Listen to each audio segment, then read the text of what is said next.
Hello everyone, thanks for tuning into Sin's Workshop. I hope you're all having a wonderful day. Let's just put that right there real quick. And let's do that. Okay, so yes, we are ready. I got my notes here. We're going to be reviewing Red Rising today. And I have to say, I absolutely love this book. I don't know why it took me so long to read this book. I really don't. I read it for the sci-fi fantasy book club that I host at Barnes & Noble in Fort Lauderdale. Phenomenal. Absolutely phenomenal book. I think one of my favorite aspects about the book is that Hunger Games kind of feel to it and the Roman mythology. So, if you need a little backstory, this is a dystopian sci-fi book. It takes place in our galaxy, and you have Darrow, and what he's doing is he's a red. He's mining, I think it's helium. He's mining an element on Mars, so that they can terraform Mars to make it habitable. So their lifespans are very short because they live underground, right? Turns out everything's a lie. Everything is a lie. He discovers that after the untimely death of his wife. That happens right at the beginning of the book. I think in chapter 2 or chapter 3. This novel moves so quickly. And that's one of the things that I love about it, just the pacing, the energy. It reads effortlessly. I think Pierce Brown did an amazing job writing the story. I think the publishers and the editors did a really good job of editing the story because it reads so, like I said, effortlessly. There's nothing wrong with the pacing, although I will say the pacing does take a drop when he is with the carver and he is getting carved. He joins the son of Ares kind of to just get revenge for his wife's death and, for everyone else that he knows who's red, who's living a lie, who's trapped, being treated as subhuman, and basically enslaved in a way without their knowledge of being enslaved, right? Because they mine for the silvers, the golds, for everyone. They think they are doing a service to their community. They're being manipulated. And in doing so, they are basically slaves to the hierarchy. Really, really interesting storytelling. And again, it reads so effortlessly. But like I said, that pacing, it goes. And then it does take a drop. Because the Sons of Ares, they are training Darrow to infiltrate the school so that he can infiltrate the society, so that he can come out on top and get a position. They are playing the long game. They're like, yeah, we realize this might take a decade of your life, but what we want is to tear down the system from the inside out. So they are very much aware that they are playing the long game, the Son of Ares.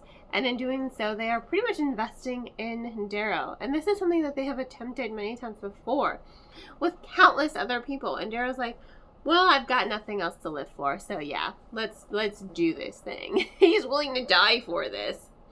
And he's still young, like I said, the Reds don't have long lifespans. So he got married at 15, 16, and then this takes a couple years. So he is into the academy at 18, 20, thereabouts. And I kind of lost track of time during that pacing slip. I understand it was necessary for the plot. I don't think a story could have been written without it, but it does take a dip, that pacing, because we are delving more into kind of the backstory, because they have to teach Darrow everything he doesn't know. They have to teach him how to be a gold in the society. They have to teach him, dancing and history. So he has to go through, and not to mention, they're literally carving up his body. They are literally changing his everything, his appearance. They're changing everything about him in order to make him into a gold so that he can become a member of that society and come out on top and do what the Sons of Ares want them to do. Needless to say, they are successful. Darrow's fucking smart. I think that was something that was a surprise to me. I wasn't expecting him to be that good at everything that he does, but it's really interesting to see his character develop. I think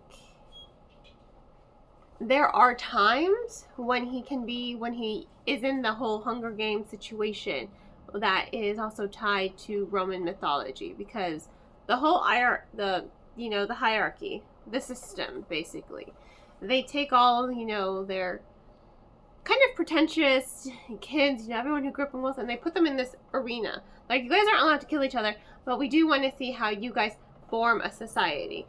And it makes sense. They want to see and study evolution. I love the line where he calls presidents a necessary tyrant. I highlighted that. Like, I didn't actually highlight it because I'm not someone who actually annotates their books, but I did take a picture of that page, and I did bring it to book club for a discussion. I'm like, oh my god, this was so impactful and important. Democracy no longer exists, basically, in this new dystopian society. I mean, the complexities of it and how they do this, they're putting everyone into this arena, Hunger Games style. And I think in some ways this was inspired by Hunger Games. I think the author has said that many times. You definitely see that resonate in the story. But I love that Roman mythology as well. They separate everyone depending on their traits. And now they leave it to them, like, okay, this is wartime. How are you going to function and form a society? So I think it does make you, the reader, think a lot about how society has just kind of evolved and how it functions, and just the whole story and scope, because now you're seeing Darrow evolve as a character. He attacks Olympus, with all the proctors, and he kind of says ha ha ha to them, and it's really great because he's getting noticed. He was not supposed to get this noticed, though, so I don't know how that's going to play well for him in the rest of the series. I mean, the whole thing is forced Darwinism.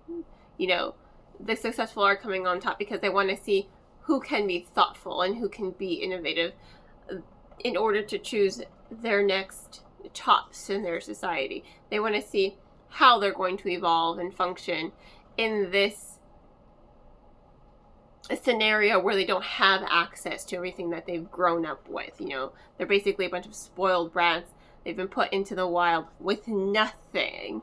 They're like, okay, kind of like Lord of the Flies, reminiscent, like, okay, fend for yourselves. You don't have food, but they have food. You have some necessary resources that they don't have, but they have some necessary resources that you have.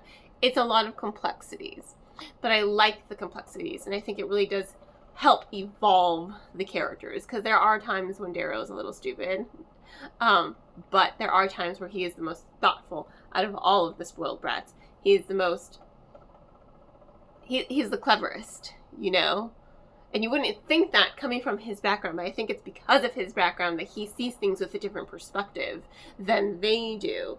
So it's really, really interesting book just to see how everything plays out. And also, I just have to say this for my own, Cassius and Darrow, they just reminded me of early Lex and Clark from Smallville, like that bromance. I was like, oh, the bromance. I love their brotherly relationship, and to see that fall apart, it really stung. I was like, oh, ouch. Please find your way back to each other. That's just me. So I thoroughly enjoyed the book. I cannot wait to see. I honestly loved it so much that I wanted to just knock everything else off my TBR and move up Golden Sun and Morning Star up on my TBR so I can read them. So yeah, excellent, excellent, excellent novel. Absolutely love it. I cannot wait to see what's going to happen next. So, on that note, thank you all for tuning in. Please don't forget to like, subscribe, and share with all your book loving friends. I hope you all have a wonderful rest of your day, and as always, happy reading.